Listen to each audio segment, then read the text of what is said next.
Good morning, students. Class 9 English Reader. Behind Chapter 4 A Truly Beautiful Mind. Till now, we have read about Einstein's birth, his school and college life, his subjects he was interested, that is mathematics and physics. He was a smart and handsome man, and he was in love with a girl named Mileva Maric, whom he married.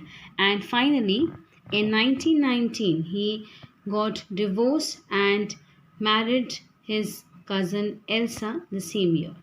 Now, carrying on the story further, let's read from here.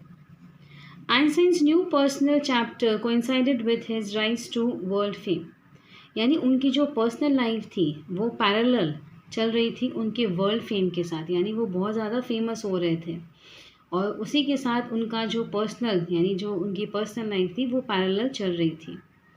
In 1915, he had published his general theory of relativity, which provided a new interpretation of gravity. 1915 में उनकी जो general theory of relativity है वो publish हुई, जिसने provide किया एक new interpretation of gravity. यानी इंटरप्रिटेशन होता है जहाँ आप एक एक्सप्लेनेशन करते हो या दो लोगों के बीच कोई किसी तरह का डिस्कशन होता है रिगार्डिंग द ट्रांसलेशन और about the particular topic you have to talk. An eclipse of the sun in 1919 brought proof that it was accurate. Einstein, which the light from fixed stars would be deflected through the sun's gravitational field. जो eclipse थी sun की 1919 वो proof हो गया था that it was accurate. Einstein ने calculate भी correct किया था in advance जो extent of light है from fixed stars would be deflected through the sun's gravitational field. यानी जो लाइट स्टार से आती है जो फिक्स लाइट है वो डिफ्लेक्ट हो जाती है सन की ग्रेविटेशनल फील्ड की वजह से. The newspapers proclaimed means announcement हुआ his work as a scientific revolution. हम कह सकते हैं कि आइंस्टाइन ने जो काम किया साइंटिफिक फील्ड में that was a kind of revolution, यानी एक नई पहल थी, किसी नई चीज़ का इंट्रोडक्शन हो रहा था जो शायद पहले कभी नहीं हुआ. Einstein received the Nobel Prize for Physics in 1921. He was showered with honors and invitations. यानी showered with honors का मतलब उनका हर जगह सम्मान किया गया, जगह जगह उन्हें सम्मान करने के लिए उन्हें इनवाइट किया गया, उनके सम्मान में कुछ प्रोग्राम्स रखे गए all over the world and lauded with press. Lauded का मतलब है कि बहुत ज़्यादा एडमायर किया प्रेस वालों ने और प्रेज किया. डिफ्लेक्टेड के यहाँ पे हमने समझा था changing the direction because it hit something, क्योंकि जो सन का ग्रेविटेशनल फील्ड है उसकी वजह से स्टार्स की जो फिक्स लाइट है that is being deflected. When the Nazis came to power in Germany in 1933 में जर्मनी में जब नाजीज पावर में आए थे, आइंस्टाइन यूएसए चले गए थे वहाँ से. 5 years later, 5 साल बाद जब न्यूक्लियर फिशन की डिस्कवरी हुई बर्लिन में, उसकी वजह से जो अमेरिकन फिजिक्स थे यानी जो फिजिशियंस थे जो फिज़िक्स की फील्ड में वर्क कर रहे थे वो अमेरिकन बहुत ज़्यादा अपसेट हो गए थे और उसी की वजह से many of them had fled from fascism. Fled from fascism का मतलब है फ्लेड मतलब टू रन अवे. फैसिज्म का मतलब जहाँ पे डिक्टेटरशिप होती है यानी वन मैन्स रूल. जिस तरह से आइंस्टाइन वहाँ से चले गए थे बाकी लोग भी वहाँ से जाना चाह रहे थे और अब सबको डर था कि जो नाजीज़ हैं वो एटॉमिक बम बनाकर उसे यूज़ ना कर लें. Moving on to the next page.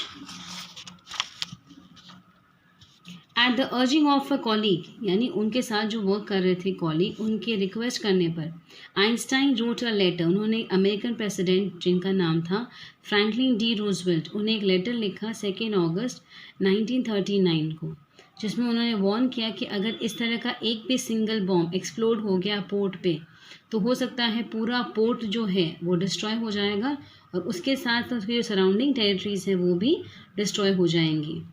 उनके जो ये वर्ड्स थे लेटर में ये फेल नहीं हुए, यानी इसका असर हुआ और अमेरिकन्स ने डेवलप किया एटॉमिक बॉम्ब को सीक्रेट प्रोजेक्ट में. यानी सीक्रेटली उन्होंने एक एटॉमिक बॉम्ब बनाया और उसे जापानीज़ की 2 सिटीज़ जिनका नाम हिरोशिमा एंड नागासाकी है, अगस्त 1945 में ये एटॉमिक बॉम्ब इन 2 सिटीज़ में ड्रॉप किया था. Einstein was deeply shaken by the extent of the destruction. Einstein बहुत ज़्यादा परेशान हो गए थे बहुत ज़्यादा है, मतलब वो उनको ऐसा कभी रियलाइज़ ही नहीं किया कि इस तरह का भी कुछ हो सकता है। This time he wrote a public missive to the United Nations. United Nation जो ग्रुप है ऑल ओवर वर्ल्ड, आपको पता है बहुत सी कंट्रीज इसके मेंबर्स हैं। They always work for the welfare of the country nations who are a part of it. तो उन्होंने मिसिव का मतलब है एक बहुत बड़ा लेटर, ऑफिशियल लेटर लिखा, लेकिन इसका कोई ऐसा असर इनके ऊपर नहीं हुआ। Over the next decade Einstein got even more involve, यानी टाइम के साथ साथ आइंस्टाइन जो है वो पॉलिटिक्स में बहुत ज़्यादा इन्वॉल्व होते गए और वो कोशिश करते रहे कि ये जो आर्म्स बिल्डिंग हो रहे हैं, यानी जो फाइट्स हो रही हैं नेशंस के बीच में, कंट्रीज़ के बीच में, इसे किस तरह से ख़त्म किया जाए। और अपनी पॉपुलैरिटी को यूज़ करके वो काफ़ी कैंपेन्स करते रहे फॉर पीस एंड डेमोक्रेसी, कि किसी तरह सभी कंट्रीज़ में पीस और डेमोक्रेसी बनी रहे। Democracy as will know the power where public is the main ruling, you can say section. Simple words, democracy is for the people, by the people and of the people. When Einstein died in 1955 at the age of 76, he was celebrated as a visionary. Visionary का मतलब है a person who can think about the future in an original and intelligent way. यानी वो इंसान जो future के बारे में वास्तव में, यानी उसके फैक्ट्स को लेकर सोचता है इंटेलिजेंट वे में कि किस तरह से प्रॉब्लम्स को सॉल्व किया जाए। And world citizen as much as a scientific genius, उन्हें एक साइंटिफिक जीनियस के नाम से भी हम जानते हैं, जो हमने स्टार्टिंग में समझा था कि जो जीनियस वर्ड है उसका सिनोनिम ही है Einstein. So here the chapter we have completed. In our next video we'll discuss the question answers and complete the book work also along with it.